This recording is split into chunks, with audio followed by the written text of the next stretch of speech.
Hey, Grace. Pastor Jeff, it is Thursday, July 23rd, and it is a beautiful day, and I'll bet you're watching this saying to yourself, what are we doing for worship this Sunday? Because we've been doing different things throughout this whole summer. Well, I have got a deal for you. This Sunday, we will be enjoying the beauty, the warmth of our amazing parking lot at 9 o'clock. There'll be a live service going on out there, and we want you all to be here.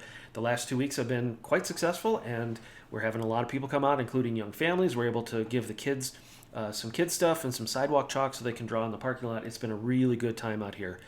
Even last Sunday was kind of cool. We had some cloud cover, and it was great. So we want you out here this Sunday, 9 o'clock, if you can. Now, with that, you might say to yourself, well, wait a minute, what if it's still too hot for me? Or what if I'm traveling? Or what if I'd rather stay inside where there's air conditioning or to keep myself or my kids safe? What's in it for me? What can we do? See, I have a deal for you on that as well. 2 weeks ago, we tried to film the parking lot service, and we had some glitches with YouTube that we thought we fixed. Last week, new glitches showed up out of nowhere. I know. So here's what we're going to do this week. We're going to pre-record the service in the sanctuary.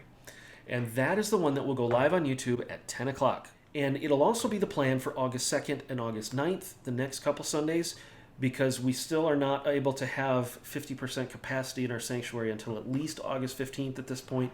So we'll continue the outdoors, and we will have good video recorded for YouTube for those Sundays. A couple of things coming up in the next 2 weeks.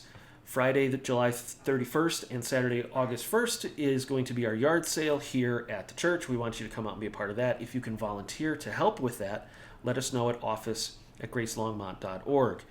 We have our church business meeting August 2nd at 6 o'clock here at the church in the evening. And if you're a member, we need you to be at that. And if you need a copy of our quarterly reports between now and then, you can email us, and we will email you a copy. Again, office@gracelongmont.org. Or if you're here on Sunday, we will have them available. Now, I do want to give a brief encouragement and challenge, and it comes from an email I got this week. I've actually gotten a couple versions of this same email over the course of the quarantine and the COVID time. And it goes like this. It's, Jeff, we love that you checked in with us, but we know of a family in the church that's been struggling, and they're frustrated because they didn't get a phone call from their pastors.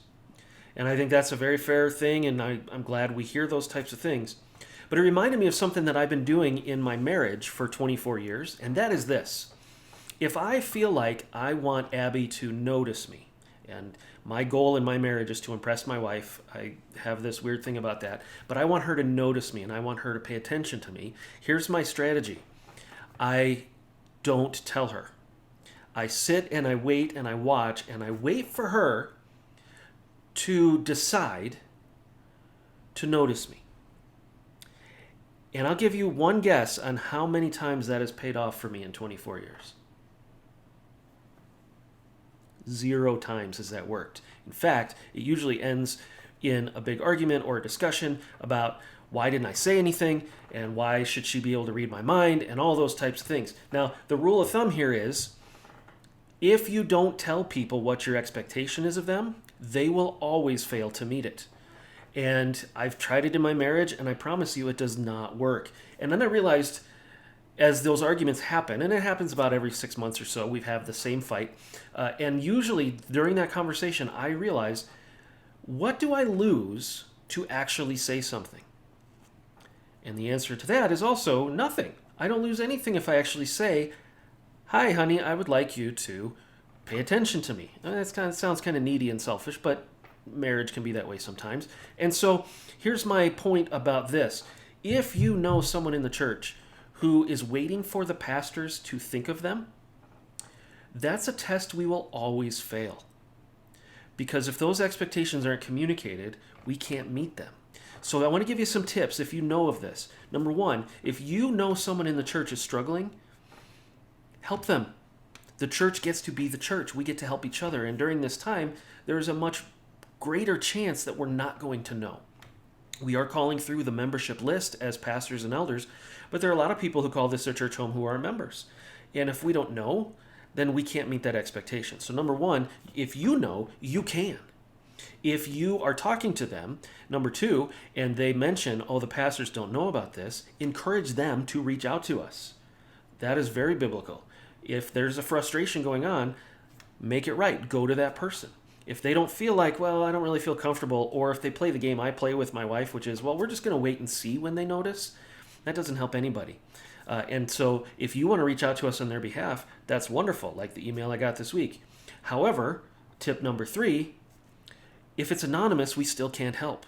There has to be a way that we can get some names so that we can follow up. We want to shepherd well. We want to connect. Relationally connected is a key value of our church. But if we don't know who, and a lot of times people play, and I do this sometimes too, the them game or the they game. People are talking and they think this. And it's like, okay, who? Well, I don't feel at liberty to give their names. Well, then I can't help you. And in fact, one of the principles we have on our leadership teams is no theys allowed. If there's not names, we can't do anything. The worst thing you could possibly do is to hear those complaints and then decide also to be upset with the leadership of the church. The only person that benefits from that way of doing it is the enemy. So I want to encourage you and challenge you. Keep the communication lines coming to us if you know of those things. And if it's you, please don't hesitate to let us know. We want to help. We want to engage with you. Because if you don't communicate the expectation, the other person will always fail to meet it. We hope to see you guys this Sunday, and if you're staying at home, to stay safe, or if you're traveling because it's vacation, or to stay cool, check us out on YouTube at 10 o'clock for the service. Thanks.